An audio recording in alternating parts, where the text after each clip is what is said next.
are in a position now, based on the budget, to say that we have the resources to secure vaccines for some 2 million Jamaicans.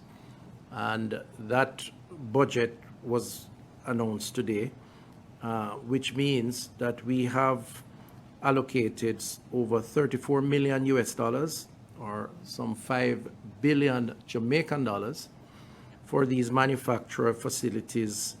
And in addition to COVAX, we are also, as I said, in talks with India, Moderna, and the private sector, and the African Medical Supplies Platform through CARICOM.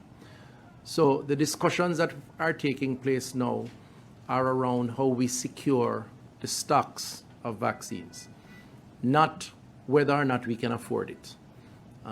We have blocked those funds, the government, and therefore it really now is a function of whether we can get it. Now I want to say that,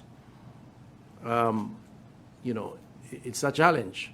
I mean, the 3.5 million doses that we're hoping will be procured, which would mean some 2 million Jamaicans would be able to get the vaccine this year, in 2021, has to be a function of the availability of the stocks.